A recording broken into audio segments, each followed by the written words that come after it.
Beneath the wide African sky, where the sun painted golden streaks across the horizon, there lived a man whose wealth could buy entire cities.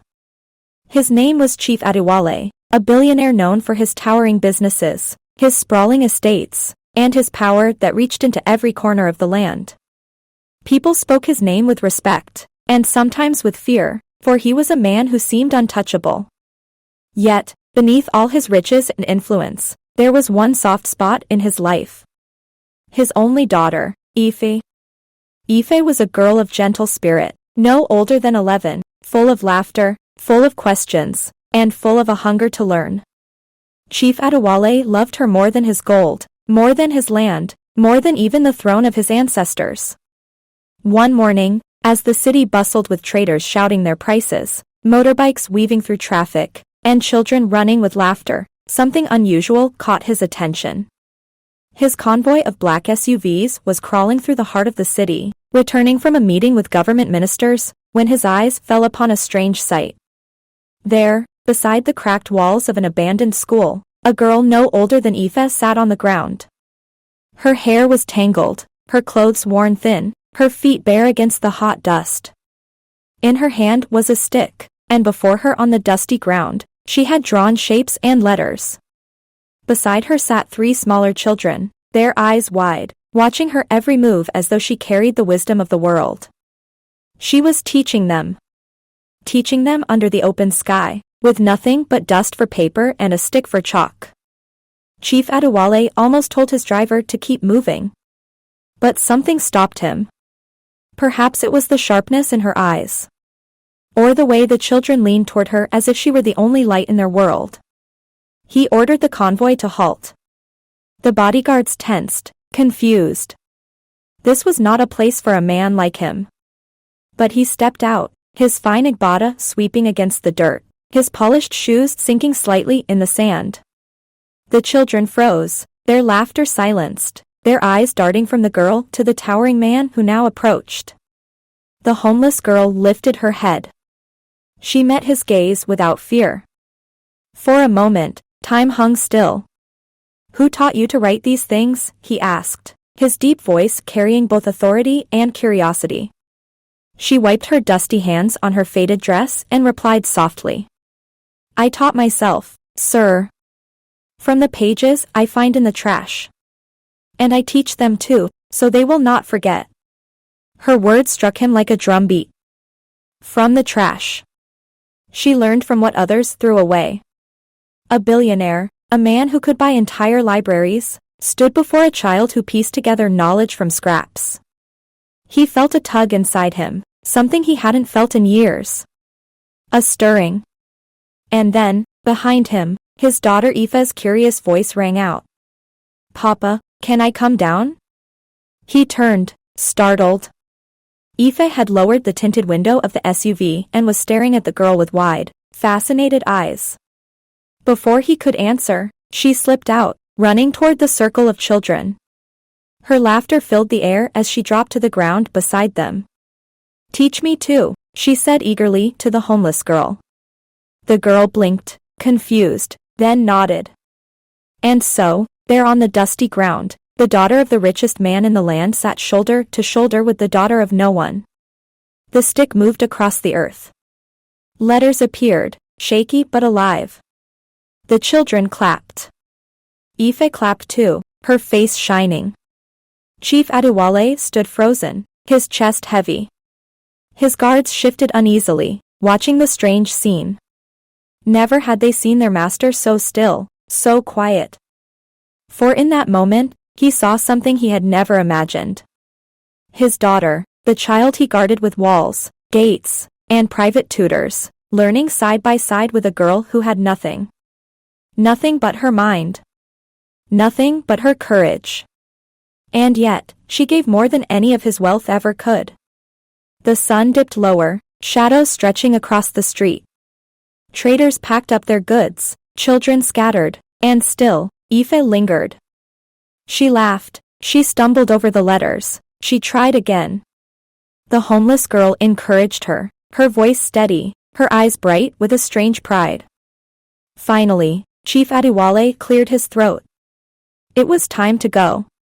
but as he reached for Aoife's hand, she looked up at him and asked the question that pierced deeper than any business deal ever had.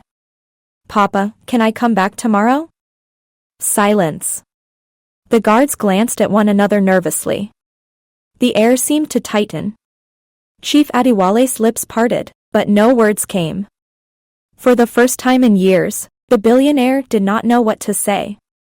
The homeless girl waited, her face unreadable. The younger children leaned on her, tired but smiling. And in that silence, the world seemed to shift. Something was happening here, something no money could buy.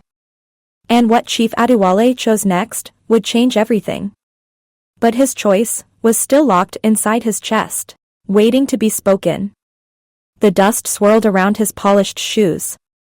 The sky deepened into red. The city lights flickered awake. And the question lingered in the air, heavy, pressing, demanding an answer. What would the billionaire do? Would he walk away? Would he return tomorrow? Or would he open a door neither he nor the girl could ever close again? The night fell heavy upon the city, and yet Chief Adewale's mind carried the weight of that question. He sat in the back of his SUV, the leather cool against his palms, while Aoife leaned against him, her small hand gripping his sleeve. She whispered again, softer this time, as though afraid the darkness might swallow her words. "Papa, please. I want to come back." The headlights of the convoy pierced the crowded streets, but inside the billionaire's chest, it felt like no light could reach. He said nothing. And that silence followed him home. The estate gates opened with their usual grandeur, guards standing tall, servants bowing, chandeliers glowing inside the mansion like captured stars. But for the first time, the opulence felt hollow. Aoife ran off toward her room, her laughter echoing faintly through the halls, still carrying the energy of her dusty adventure. Chief Adewale, however, poured himself a drink, though he barely touched it. Instead, he walked to the balcony overlooking the vast gardens. The fountains sprayed in perfect rhythm, the lanterns glowed, the flowers bloomed even in the night. Everything here was beauty.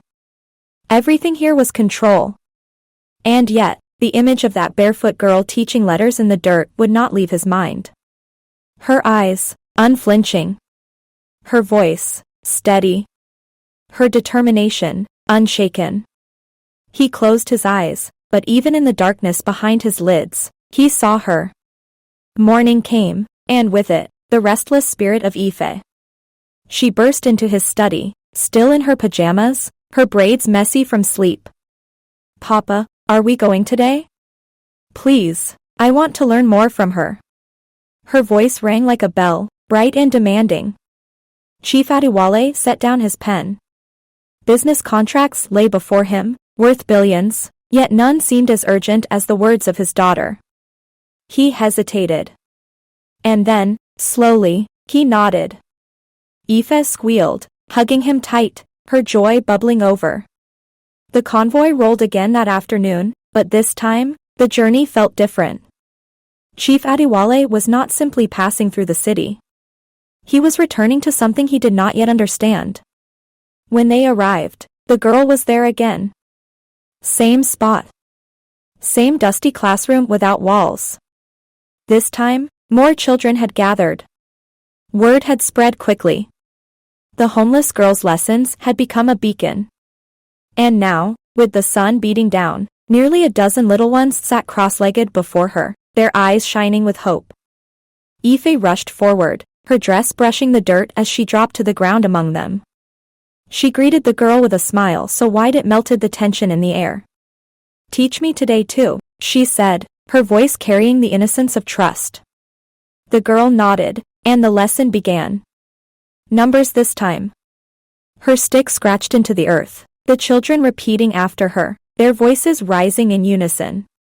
Aoife repeated too, stumbling, laughing, trying again. Chief Adewale watched from the shade of his vehicle, arms crossed, yet his heart unraveling thread by thread. The bodyguards shifted uncomfortably, unsure what to make of this ritual. But he ignored them. He could not look away.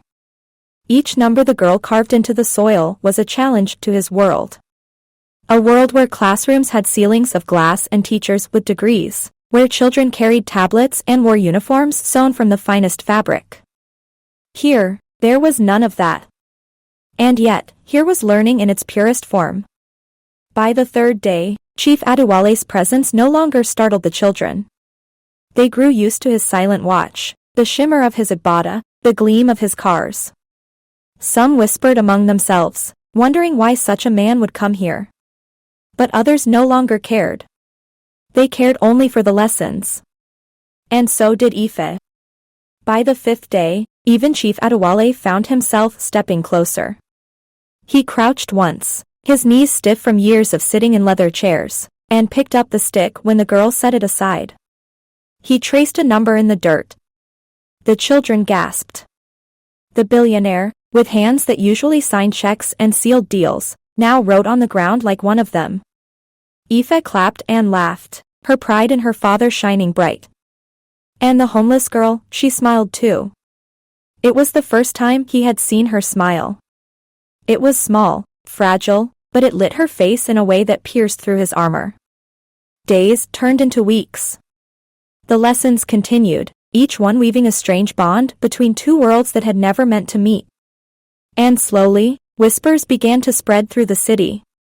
The rich man who watched the poor girl teach. The girl who held no home but carried wisdom. The daughter of a billionaire who sat in the dust with common children. It was a story that grew wings. Chief Adewale ignored the murmurs at first. But soon, they came knocking at his door. At dinners with ministers, at boardrooms with partners, at banquets with kings, questions arose. Why does your child sit among the street children?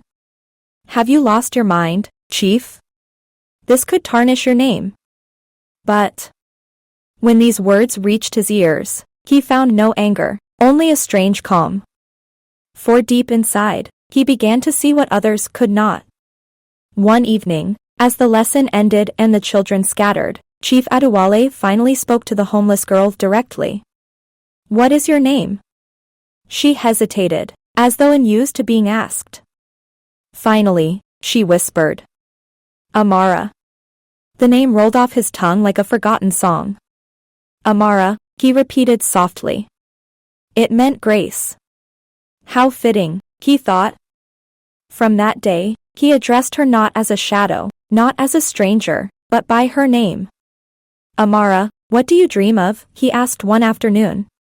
She looked at him, the stick still in her hand. Her eyes did not waver. I dream that no child forgets how to read. Even if they have no books. Even if they have no home.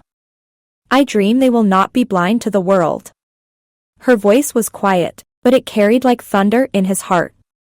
He said nothing. But he could not forget her words.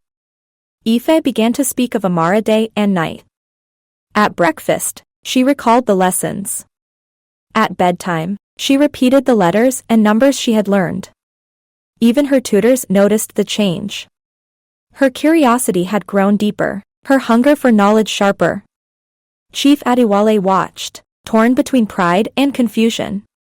For all his wealth, none of his resources had sparked such a fire in his daughter as this barefoot girl with nothing but dust and determination.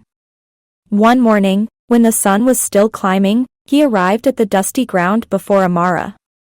She blinked in surprise, seeing him there without his convoy, without his guards. Only him.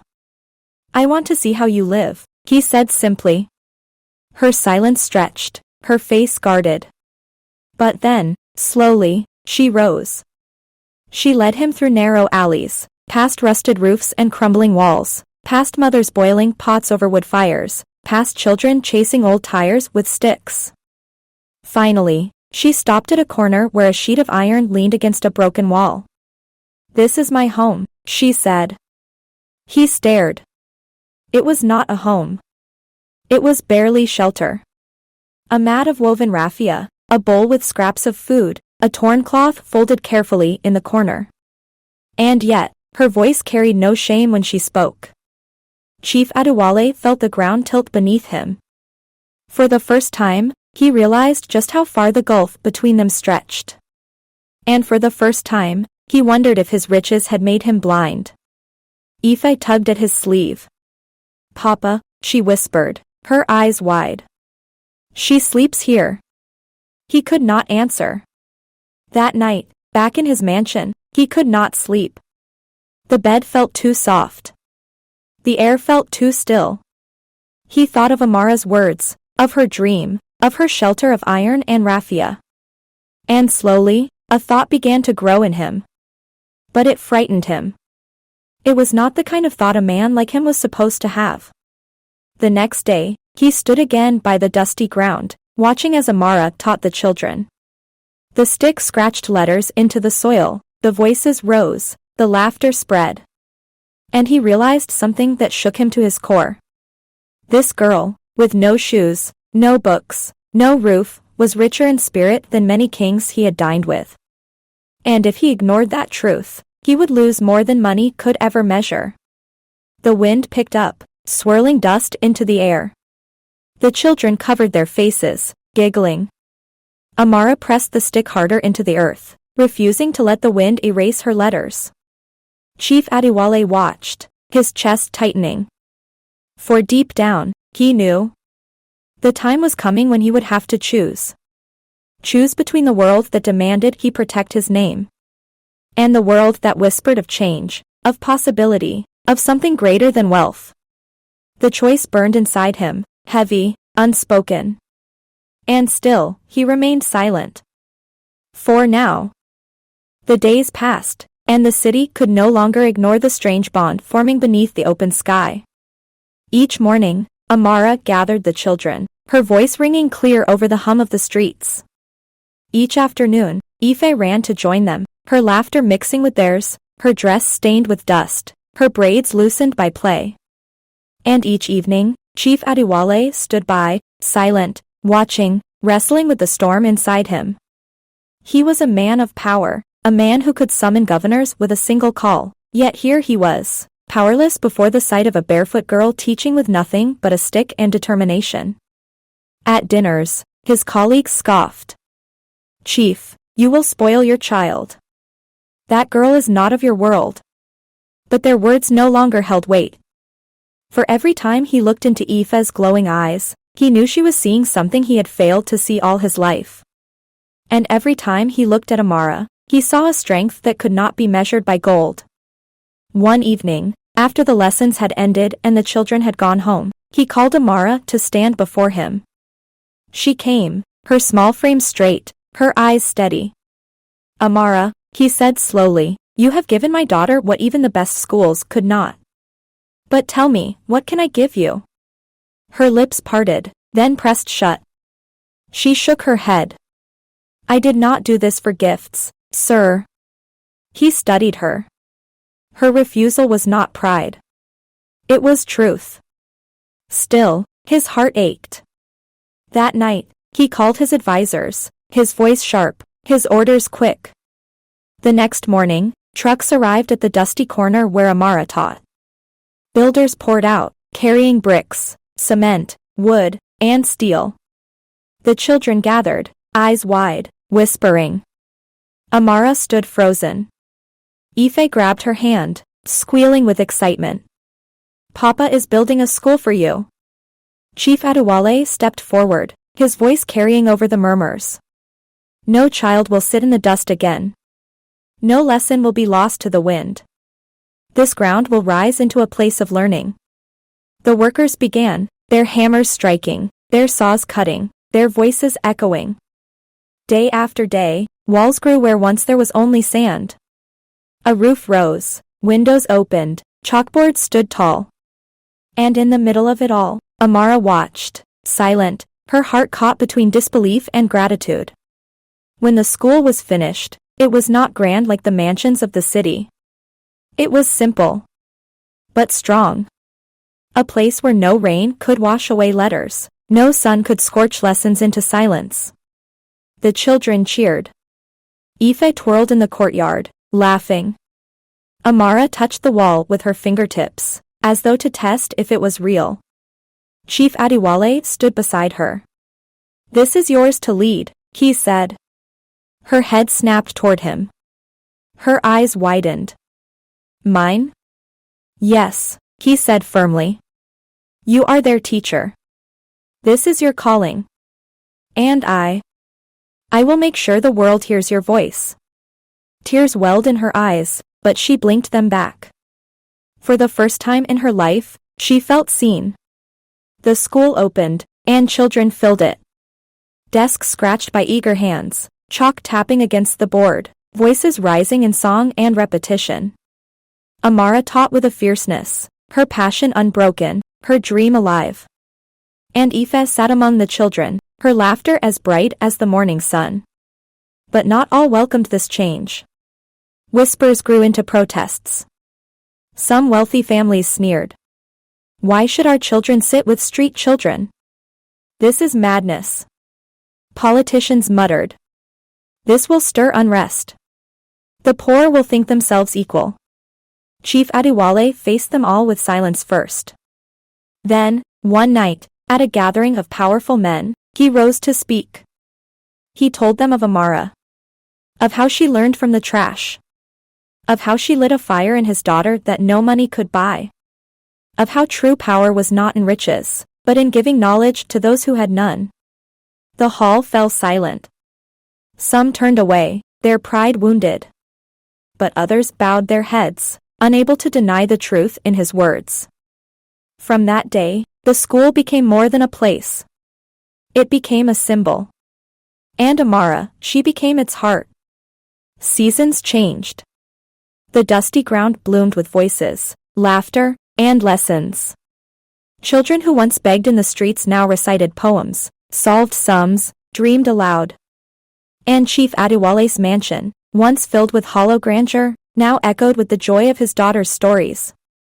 She no longer spoke of dolls or toys, but of letters, numbers, and the girl who taught her more than any teacher had. Years passed. Amara grew taller, her presence stronger. The children who had once sat barefoot in the dirt began to walk with pride, their minds sharpened, their hopes alive. And Aoife grew too, her bond with Amara unshaken, her path forever shaped by those dusty lessons of childhood. One evening, as the sun dipped low, painting the sky in fire, Chief Adewale stood once more at the school's doorway. He watched as Amara dismissed the children, her voice firm yet kind. She turned, finding him there. For a long moment, neither spoke. Then he said, quietly, "You have done more here than I ever dreamed possible." Amara lowered her gaze, her voice soft. "You gave me the chance. But they gave me purpose." He nodded. And for the first time, the billionaire bowed his head. Years later, when people told the story, they did not speak first of the wealth of Chief Adewale. They spoke of the barefoot girl who taught children with dust and a stick. They spoke of the daughter of a rich man who sat among the poor and found joy. And they spoke of a choice that changed a city. The choice of a man who saw beyond riches, beyond pride, beyond walls. The choice to believe in a girl named Amara. And though Chief Adewale's name still carried power, it was Amara's that carried hope. Her name spread from lips to lips, her story carried on the wind, a tale told by firelight, by market stalls, by classrooms. And always, the story began the same. Once, a billionaire saw a homeless girl teaching in the dust. And what he did next changed everything.